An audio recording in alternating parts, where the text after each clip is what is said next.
Hello बच्चा, success series education से आज हम हिंदी व्याकरण के विषय कारक को डिस्कस करने वाले हैं और बहुत ही इजी वे में हम कारक को आज समझेंगे, ताकि जो पहली बार कारक के बारे में पढ़ रहे हैं या जो थोड़ी बहुत नॉलेज रखते हैं लेकिन कारक के बारे में अच्छे से नहीं जानते हैं, उनको जो है आज कारक के बारे में जितने भी डाउट्स हैं वो क्लियर हो जाएं। तो इस वीडियो में हम जानेंगे कारक की परिभाषा या कारक किसे कहते हैं और वाक्यों में कारक के चिन्ह कौन कौन से हैं, उनका प्रयोग क्या होता है और कारक के भेद कौन कौन से हैं, उन भेदों के चिन्ह कौन से हैं, उन भेदों को भी हम डिटेल में जानेंगे ताकि सारे डाउट्स आपके क्लियर हो जाए। इसके साथ ही हम लास्ट में जो है कुछ क्वेश्चंस और एमसीक्यूज भी जानेंगे ताकि आप अच्छे से रिवाइज भी कर पाएं। तो ज्यादा टाइम वेस्ट ना करते हुए हम अपनी वीडियो पर आते हैं और सबसे पहले जान लेते हैं कारक किसे कहते हैं, यानी कारक की परिभाषा।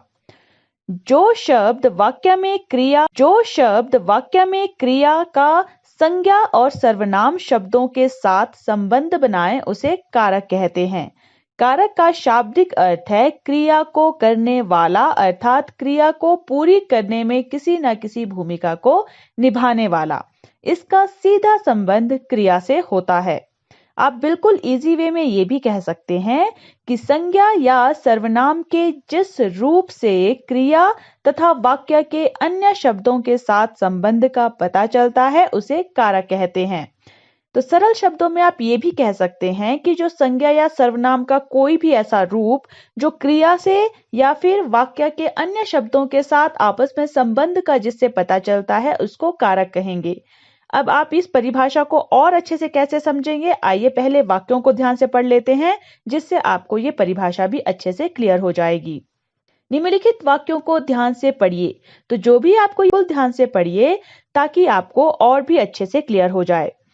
वाक्य है, श्री राम, सीता और लक्ष्मण ने अयोध्या को छोड़ा। वे राजसी वस्त्रों को त्याग कर वन में गए। श्री राम ने रावण को बाण से मारा। श्री राम ने सीता को प्राप्त करने के लिए रावण को मारा। श्री राम ने तरकश से बाण निकाला। लक्ष्मण श्री राम जी के भाई थे। युद्ध में रावण का अंत हुआ। हे छात्रों, धर्म की सदा विजय होती है। अब जो ये आप वाक्य पढ़ रहे हैं, इनमें जो भी ये शब्द हैं या चिन्ह हैं, ने, को, से, के लिए, से, के, का तथा हे, तो जो भी ये चिन्ह है ये विशेष चिन्हों का उपयोग हुआ है वाक्यों में। क्यों? क्योंकि अगर इन विशेष चिन्हों को आप इन वाक्यों से हटा देते हैं तो इन विशेष चिन्हों को आप इन वाक्यों से हटा देते हैं तो इनका अर्थ जो है वो ठीक से समझ नहीं आएगा, वाक्य अधूरे लगेंगे। जैसे आप पहला वाक्य पढ़िए, श्री राम, सीता और लक्ष्मण ने अयोध्या को छोड़ा। अब यहाँ पर जो ये विशेष चिन्ह है ने, आप इसको हटा दीजिए और फिर वाक्य को पढ़िए। श्री राम, सीता और लक्ष्मण अयोध्या को छोड़ा। अब जब आपने ने हटा दिया तो जो ये वाक्य है वो बिल्कुल अधूरा लग रहा है, आपको इससे कुछ भी समझ में नहीं आएगा कि आखिर कहा क्या जा रहा है। तो वाक्यों का अर्थ जो है भली प्रकार से जानने के लिए ये आवश्यक हो जाता है कि इन विशेष चिन्हों का उपयोग किया जाए, यानी अगर इन विशेष चिन्हों का उपयोग आप नहीं करते हैं तो आपके वाक्य कभी भी पूरे नहीं हो पाएंगे। ये सभी चिन्ह जो है ये कारकों के चिन्ह हैं। इन्हें जो है कारकों की विभक्तियां या परसक कहा जाता है, यानी आप या तो इन चिन्हों को विभक्ति कह सकते हैं कारकों की, या इन्हें प्रकट करने के लिए उनके साथ जो चिन्ह लगते हैं उन्हें जो है विभक्ति या कारक के चिन्ह कहा जाता है। जो भी यानी ये चिन्ह हैं ये कारकों के चिन्ह हैं, आप याद रखेंगे। और ये किस कारक के चिन्ह हैं ये हम पहले भेद पढ़ लेते हैं, उसके बाद हम साथ में जानेंगे कि कौन सा चिन्ह किस कारक का है। तो जानते हैं कारक के भेद। कारक के 8 भेद हैं, आपने ध्यान रखना है। कारक के कितने भेद हैं? 8। और कौन कौन से? कर्ता, कर्म, कर्ण, संप्रदान, अपादान, अधिकरण, संबंध और संबोधन। और इनके जो चिन्ह है वो देखिए हमने ब्रैकेट में साथ में लिखे हैं। जैसे कर्ता ने कर्म को कर्ण से या के द्वारा, संप्रदान को के लिए, अपादान से, अधिकरण में पर, संबंध का की के, रा री रे, संबोधन हे अरे ओ। तो ये जो चिन्ह है ये किस किस साथ में लिख लिए हैं। अब जब भी आप वाक्य को पढ़ेंगे तो जहां पर भी ये चिन्ह आएंगे तो आपको समझ में आ जाएगा कि वहां पर कौन सा कारक है। अब अच्छे से इनको समझने के लिए हम डिटेल में जो है एक एक करके इन 8 भेदों को जानेंगे, ताकि आप बिल्कुल आसानी से पहचान कर सकें कि कर्ता कारक कौन सा है, कर्म कारक कौन सा है, यानी ये सारे जो 8 प्रकार के कारक हैं ये कौन कौन से हैं, इनकी पहचान आप कैसे कर सकते हैं, हम ये उदाहरणों के साथ जानेंगे। तो सबसे पहले जान लेते हैं कर्ता कारक। कर्ता का अर्थ होता है करने वाला। शब्द के जिस रूप से क्रिया के करने वाले का बोध हो उसे कर्ता कारक कहते हैं। सीधा अर्थ है कर्ता यानी करने वाला, यानी जो कार्य को कर रहा है उसको कहेंगे कर्ता कारक। अब इसकी पहचान आप कैसे कर सकते हैं? पहचान के लिए देखिए, क्रिया से पहले कौन या किसने लगाकर देखने से जो उत्तर आए वही कर्ता कारक है। यानी जब आपको जो वाक्य दिया गया है अगर आपको समझ में नहीं आ रहा है इसमें कर्ता कारक कौन है, तो आपने क्या करना है, जो क्रिया होगी उससे पहले आपने क्वेश्चन करना है, किस तरह से, कौन या किसने लगाकर। तो कौन और किसने लगाकर जो भी आपको आंसर आएगा वो आपका कर्ता कारक होगा। किस तरह से, उदाहरण में देखिए तब आप अच्छे से जान पाएंगे। जैसे आयुष ने स्वर्ण पदक जीतकर विद्यालय का सम्मान बढ़ाया। अब अगर आपसे क्वेश्चन किया जाएगा कि यहाँ पर कर्ता कारक कौन सा है तो आप कैसे जानेंगे? क्रिया यहाँ पर देखिए क्या है, सम्मान बढ़ाया। तो यहाँ पर सम्मान बढ़ाया से पहले जो है आप क्वेश्चन करेंगे कौन या किसने। तो यहाँ पर क्वेश्चन क्या होगा, किसने सम्मान बढ़ाया। तो किसने यहाँ पर सम्मान बढ़ाया है? आयुष ने। तो उपयुक्त वाक्य में सम्मान बढ़ाने वाला आयुष है, अतः कर्ता वही है और इसका ज्ञान करा रहा है ने पर सर्ग। यानी जो ने है वो कौन है? कर्ता का चिन्ह। तो ने कहां पर है? आयुष के बाद। तो इसका ज्ञान कौन करा रहा है कि किसने सम्मान बढ़ाया? ने जो शब्द है या जो परसर्ग है। तो यहां पर इस तरह से आप पता कर सकते हैं कि कर्ता कारक को आप कैसे ज्ञात करेंगे कि किस वाक्य में कौन कर्ता कारक है। अगला है आपका कर्म कारक। शब्द के जिस रूप पर क्रिया का फल पड़ता है उसे कर्म कारक कहते हैं। कर्म कारक का परसर्ग को होता है। यहाँ पर सीधा है कि जो भी ऐसा शब्द होगा जिस पर जो है क्रिया का फल पड़े उसे कर्म कारक कहेंगे। और यहाँ पर कर्म का परसर्ग क्या है? को, यानी कर्ता ने कर्म को। तो कर्म का परसर्ग हुआ को। पहचान आप कर्म की कैसे करेंगे वाक्य में? क्रिया से पहले आप क्वेश्चन करेंगे क्या या किसको लगाकर। जो उत्तर आएगा वही कर्म कारक कहलाएगा। उदाहरण यहाँ पर है, डाकिये ने ओजस्व को पत्र दिया। तो यहाँ पर आप कैसे पता करेंगे कि कर्म कारक कौन सा है? आप जो है क्रिया से पहले क्या या फिर किसको क्वेश्चन करेंगे, जो आपको उत्तर आएगा वो आपका कर्म कारक होगा। तो यहाँ पर क्रिया क्या है? पत्र देना। तो पत्र देने से पहले आप क्वेश्चन करेंगे किसको पत्र दिया। तो किसको पत्र दिया है यहाँ पर? ओजस्व को। तो यहाँ पर हमारा कर्म कारक होगा ओजस्व। और यहाँ पर आप एक और वे में पता कर सकते हैं, अगर आपको पता है कि कर्म का परसर्ग क्या है? को। यहाँ पर हम को से भी ज्ञात कर सकते हैं कि ओजस्व जो है वो कर्म कारक है। नेक्स्ट है कर्ण कारक। कर्ता जिस साधन या माध्यम से कार्य करता है या क्रिया करता है उस साधन या माध्यम को कहते हैं। यानी कर्ता जो है, यानी जो क्रिया कर रहा है, वो किस टूल का यूज कर रहा है या किसके माध्यम से काम कर रहा है उसको कहेंगे कर्ण कारक। कर्ण कारक के परसर्ग से, के द्वारा तथा के साथ होते हैं। तो यहाँ पर ये परसर्ग हैं, यानी ये चिन्ह हैं कर्ण कारक के। आप कर्ण कारक की पहचान कैसे करेंगे वाक्य में? क्रिया से पहले किससे, किसके द्वारा या किसने लगाकर देखने से जो उत्तर आए वही कर्ण कारक होता है। यहाँ पर पहचान करने के जो ये क्वेश्चन करने का जो आइडिया दिया गया है ये इसलिए है, अगर आपको परसर्ग नहीं पता है यानी किसी कारक के चिन्ह आपको याद नहीं है। अगर चिन्ह याद है तो आपको क्वेश्चन करके जो है पता करने की जरूरत नहीं पड़ेगी, लेकिन पूरी तरह से श्योर होने के लिए आप क्वेश्चन कर सकते हैं। तो यहाँ पर उदाहरण देखिए, उसने कलम से पत्र लिखा। तो तो यहाँ पर आप क्वेश्चन करेंगे किससे लिखा, तो किससे लिखा है, कलम से। तो कलम से जो है वो कर्ण कारक होगा। तो अगर आपको परसर्ग पता है या चिन्ह पता है कर्ण कारक का, तो आप सीधे पता कर सकते हैं कि यहाँ पर कर्ण कारक क्या है, कलम से, क्योंकि से जो है वो कर्ण कारक का परसर्ग है या कर्ण कारक का चिन्ह या विभक्ति आप कह सकते हैं। नेक्स्ट है संप्रदान कारक। जहां कर्ता किसके लिए कार्य करता है या जिसे कुछ देता है, उस भाव को बताने वाले शब्द को संप्रदान कारक कहते हैं। इस कारक के परसर्ग हैं को, के लिए या हेतु। तो यानी जहां पर भी वाक्य में आपको ऐसा लगे कि कोई किसी के लिए कोई कार्य कर रहा है या किसी को कुछ दे रहा है, तो वहां पर जो है संप्रदान कारक होगा। और इसका जो चिन्ह है वो आप अगर ध्यान में रखें तो वो होगा को, के लिए या हेतु। तो इसकी पहचान आप कैसे कर सकते हैं, क्रिया से पहले जो है आप किसको या किसके लिए लगाकर देखने से जो उत्तर मिले वही संप्रदान कारक है।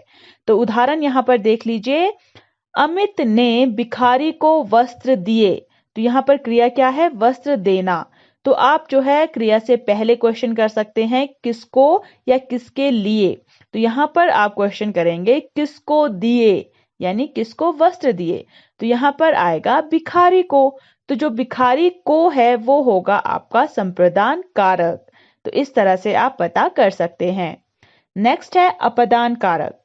संज्ञा और सर्वनाम के जिस रूप से अलग होने, दूरी बताने, तुलना करने या सजाने आदि के भाव का पता चलता है, उसे अपदान कारक कहते हैं।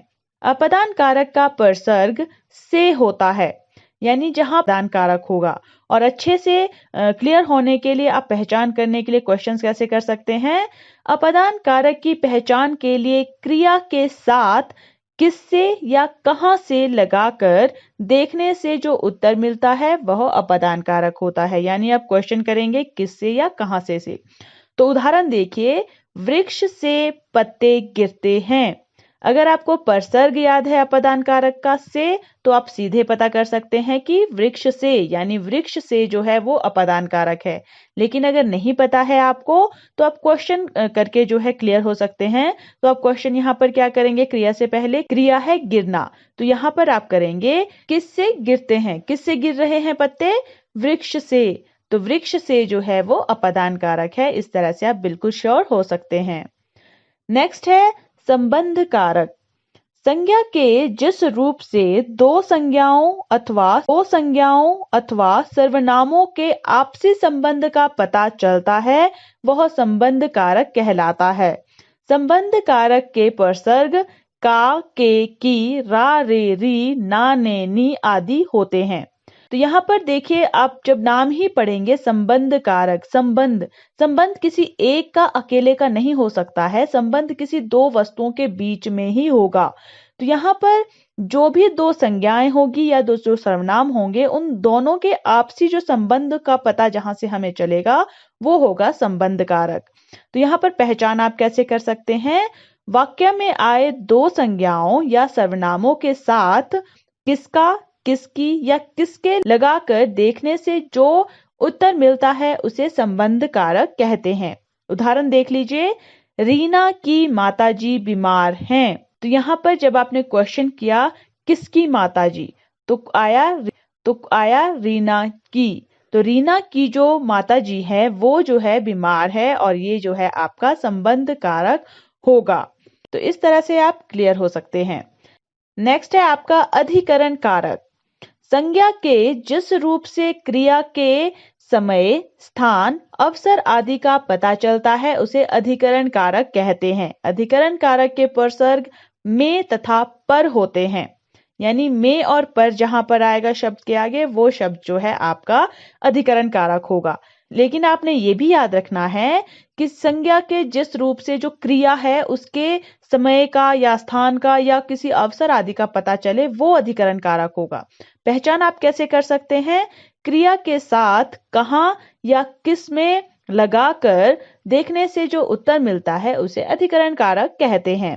यानी आपने कहां या किस में जो है आपने क्वेश्चन करना है। जैसे उदाहरण है, क्वेश्चन करेंगे कहाँ बैठा है या फिर किस में बैठा है, तो वहां पर आपका आएगा उत्तर वृक्ष पर। तो वृक्ष पर जो है वो अधिकरण कारक है। नेक्स्ट है आपका संबोधन कारक। संबोधन कारक किसे कहेंगे? जिन संज्ञा शब्दों का प्रयोग किसी को बुलाने या पुकारने अथवा संबोधित करने के लिए किया जाता है वो संबोधन कारक कहलाते हैं। संबोधन कारक में परसर्ग अरे, हे, ओ आदि होते हैं। यानी आपको नाम से ही पता चल रहा है संबोधन कारक यानी जिसमें संबोधित किया जाए। पहचान कैसे करेंगे? संबोधन कारक का प्रयोग वाक्य के प्रारंभ में होता है। ये सबसे पहले आप याद रख सकते हैं कि जो संबोधन कारक है उसका प्रयोग होगा वाक्य के शुरू में, और उसके बाद प्रायः संबोधन चिन्ह भी लगाया जाता है। यानी ये रूल है एक प्रकार से कि जो संबोधन कारक है वो एक तो वाक्य के शुरू में यूज होगा और उसके साथ जो है संबोधन चिन्ह का भी प्रयोग जो है वो जरूर किया जाता है। उदाहरण देख लीजिए, जैसे हे बच्चों मन लगाकर पढ़ो। तो हे बच्चों जो है वो संबोधन कारक है क्योंकि संबोधित कर रहे हैं आप बच्चों को, और उसके बाद देखिए संबोधन चिन्ह लगाया गया है। तो यहां से आप पता कर सकते हैं संबोधन कारक का। तो ये थे आपके कारक के 8 भेद, जिनको हमने बहुत ही इजी वे में आपको समझाया है कि इन 8 भेदों की परिभाषा क्या है, यानी आप कैसे इनकी पहचान कर सकते हैं, ये भी हमने आपको बताया और उदाहरण के साथ भी हमने आपको समझाया है। और हम आशा करते हैं कि ये जो कारक के भेद हमने आपको बताए हैं वो आपको अच्छे से समझ में आ गए होंगे। तो अब जो है हम कुछ क्वेश्चंस और एमसीक्यूज पढ़ लेते हैं ताकि थोड़ा सा आप रिवाइज भी कर। फर्स्ट क्वेश्चन है कारक की परिभाषा स्पष्ट कीजिए। जो शब्द वाक्य में क्रिया का संज्ञा और सर्वनाम शब्दों के साथ संबंध बनाए उसे कारक कहते हैं। कारक का शाब्दिक अर्थ है क्रिया को करने वाला, अर्थात क्रिया को पूरी करने में किसी न किसी भूमिका को निभाने वाला। इसका सीधा संबंध क्रिया से होता है। इजी वे में कह सकते हैं कि संज्ञा या सर्वनाम के जिस रूप से क्रिया तथा वाक्य के अन्य शब्दों के साथ संबंध का पता चलता है उसे कारक कहते हैं। और इसका सीधा संबंध यहाँ पर क्रिया के साथ बताया है, यानी क्रिया जो है वो मेन है कारक में। यानी क्रिया के साथ जो है आप पता कर सकते हैं, वो हमने आपको पहचान जितनी हमने बताई थी वहां पर आपको क्लियर हो गया होगा कि जो भी क्रिया है उसके साथ कोई क्वेश्चन करने से आप जो है कारकों का पता कर सकते हैं कि वाक्य में कौन सा शब्द किस कारक का है। तो इस तरह आपकी कारक की परिभाषा कही गई है। नेक्स्ट क्वेश्चन है कारक के कितने भेद हैं और इसके चिन्ह कौन कौन से हैं। यानी आपको कारक के भेद भी बताने हैं और उनके चिन्ह या विभक्तियां आप जिसे कह सकते हैं या परसर्ग भी आप कहेंगे, उनको भी आपने लिखना है। तो आप किस तरह से करेंगे? कारक के 8 भेद हैं। कौन कौन से? कर्ता ने कर्म को कर्ण से के द्वारा, संप्रदान को के लिए अपदान से, अधिकरण में पर संबंध, का के की रा रे री संबोधन, हे अरे ओ। तो इस तरह से आप इसे क्लियर कर सकते हैं। नेक्स्ट क्वेश्चन है कर्ता कारक किसे कहते हैं और इसकी पहचान का सरल तरीका क्या है। तो कर्ता का अर्थ होता है करने वाला। शब्द के जिस रूप से क्रिया के करने वाले का बोध हो उसे कर्ता कारक कहते हैं। क्रिया के पहले कौन या किसने लगाकर देखने से जो उत्तर आए वही कर्ता कारक है। जैसे आयुष ने स्वर्ण पदक जीतकर विद्यालय का सम्मान बढ़ाया। यहाँ पर प्रश्न आप कर सकते हैं किसने सम्मान बढ़ाया, तो उपरोक्त वाक्य में सम्मान बढ़ाने वाला आयुष है, अतः कर्ता वही है और इसका ज्ञान करा रहा है ने परसर्ग, यानी कर्ता ने। तो कर्ता कौन हुआ? आयुष। नेक्स्ट क्वेश्चन है संप्रदान कारक को परिभाषित कीजिए। जहां कर्ता किसके लिए कार्य करता है या जिसे कुछ देता है उस भाव को बताने वाले शब्द को संप्रदान कारक कहते हैं। इस कारक के परसर्ग हैं के, को, के लिए, हेतु। क्रिया से पहले किसको या किसके लिए लगाकर देखने से जो उत्तर मिले वही संप्रदान कारक है। जैसे अमित ने भिखारी को वस्त्र दिए। किसको दिए? भिखारी को। तो भिखारी को जो है वो संप्रदान कारक है। नेक्स्ट क्वेश्चन है अधिकरण कारक किसे कहते हैं। संज्ञा जिस रूप से क्रिया के समय, स्थान, अवसर आदि का पता चलता है उसे अधिकरण कारक कहते हैं। अधिकरण कारक के परसर्ग में तथा पर होते हैं। क्रिया के साथ कहाँ और किस में लगाकर देखने से जो उत्तर मिलता है उसे अधिकरण कारक कहते हैं। जैसे कौवा वृक्ष पर बैठा है। कहाँ बैठा है? वृक्ष पर। तो वृक्ष पर जो है वो अधिकरण कारक है। तो ये थे कुछ क्वेश्चंस और अब हम जान लेते हैं कुछ एमसीक्यूज ताकि आप और अच्छे से रिवाइज कर पाएं। तो फर्स्ट क्वेश्चन है, कारक की विभक्तियों को और किस नाम से पुकारा जाता है? यानी जो कारक की विभक्तियां हैं या चिन्ह जो हैं उनको जो है और किस नाम से पुकारा जा सकता है? ऑप्शंस हैं काल, लिंग, परसर्ग या क्रिया। तो हमारा ऑप्शन ग जो है वो सही उत्तर है, परसर्ग। यानी कारक की विभक्तियों को आप परसर्ग भी कह सकते हैं। नेक्स्ट क्वेश्चन है, का, की, के विभक्ति चिन्ह किस कारक के हैं? ऑप्शन है संबंध कारक के, कर्म कारक के, कर्ता कारक के या संप्रदान कारक के।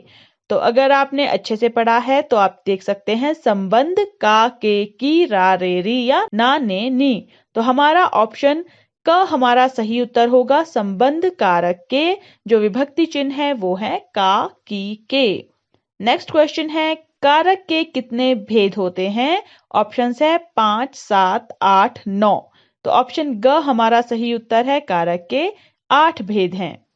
नेक्स्ट क्वेश्चन है, शब्द के जिस रूप से क्रिया के करने वाले का बोध हो उसे डैश कहते हैं। ऑप्शंस है कर्ण कारक, कर्ता कारक, संबंध कारक या संप्रदान कारक। तो क्वेश्चन देखिए, शब्द के जिस रूप से क्रिया को करने वाला, तो एक कौन कहते हैं? कर्ता। तो यहाँ पर जो हमारा ऑप्शन ख है वो हमारा सही उत्तर होगा, यानी कर्ता कारक। नेक्स्ट क्वेश्चन है, वृक्ष से पत्ते गिरते हैं। वाक्य में रेखांकित पद कौन सा कारक है? तो इस तरह से क्वेश्चन पूछे जा सकते हैं आपसे। आपको जो है एक पद जो है वो रेखांकित किया गया है वृक्ष से। तो आपने पता करना है कि जो वृक्ष से है वो कौन सा कारक है। ऑप्शंस है कर्म कारक, कर्ण कारक, अपदान कारक या संप्रदान कारक। तो यहाँ पर हमारा ऑप्शन ग सही उत्तर होगा, यानी अपदान कारक। क्यों? क्योंकि अपदान जो है उसका विभक्ति चिन्ह है से। तो जहां पर से का यूज हुआ है यानी वृक्ष से, तो ये जो पद है वो होगा अपदान कारक। नेक्स्ट क्वेश्चन है, जिसे कुछ दिया जाए या जिसके लिए क्रिया की जाए उसे डैश कहते हैं। ऑप्शंस है कर्म कारक, कर्ण कारक, अपदान कारक या संप्रदान कारक। तो हमारा ऑप्शन घ सही उत्तर होगा, संप्रदान कारक। यानी जब आप किसी के लिए कुछ करते हैं या किसी के लिए जो क्रिया की जाती है उसके भाव को दर्शाने वाले जो शब्द होते हैं उन्हें कहते हैं संप्रदान कारक। नेक्स्ट क्वेश्चन है, कर्ता जिस साधन या माध्यम से कार्य करता है या क्रिया करता है उस साधन या माध्यम को क्या कहते हैं? यानी जो टूल यूज करता है कर्ता उसको क्या कहेंगे? ऑप्शंस है कर्म कारक, कर्ण कारक, अपदान कारक या संप्रदान कारक। कर्ण से का अर्थ हुआ कि आपका जो भी ये पद है वो किसी के लिए जो है माध्यम है। तो यहाँ पर हमारा ऑप्शन ख सही उत्तर होगा, यानी कर्ण कारक।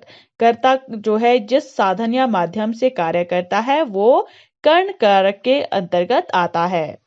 नेक्स्ट क्वेश्चन है, नेहा मेरे लिए कॉफी बना रही है।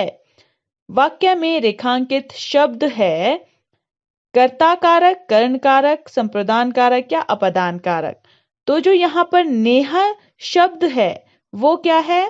कर्ता कारक। वो कार्य करने वाला है, तो कार्य करने वाला हुआ कर्ता। तो ऑप्शन क हमारा सही उत्तर है। नेक्स्ट क्वेश्चन है, चाय मेज पर रख देना। रेखांकित शब्द कौन सा कारक है? तो यहाँ पर रेखांकित पद कौन सा है? मेज पर। तो यहाँ ऑप्शंस है कर्ता कारक, अपदान कारक, संबोधन कारक और अधिकरण कारक। तो यहाँ पर जो शब्द है वो किसका विभक्ति चिन्ह है? वो है अधिकरण कारक का। तो हमारा ऑप्शन घ जो है वो सही उत्तर होगा। नेक्स्ट क्वेश्चन है, जिन शब्दों का प्रयोग किसी को पुकारने, सचेत करने आदि के लिए किया जाता है उसे क्या कहते हैं? तो यहाँ पर ऑप्शंस हैं कर्ता कारक, अपदान कारक, संबोधन कारक या अधिकरण कारक। तो यहाँ पर जब आप किसी को बुला रहे हैं या सचेत कर रहे हैं या संबोधित कर रहे हैं तो वहां पर कौन सा होगा? हमारा ऑप्शन ग यानी संबोधन कारक। यानी आप किसी को संबोधित कर रहे हैं, किसी को बुला रहे हैं, पुकार रहे हैं, तो वो होगा हमारा संबोधन कारक। तो ये थे कुछ क्वेश्चंस और एमसीक्यूज और हम आशा करते हैं कि इस वीडियो के थ्रू हम आपके कारक विषय के डाउट्स क्लियर कर पाए होंगे। और इसी तरह की यूजफुल ग्रामर वीडियोस के लिए आप हमारे चैनल सक्सेस सीरीज एजुकेशन को फेसबुक, यूट्यूब, इंस्टाग्राम और ट्विटर पर भी फॉलो कर सकते हैं।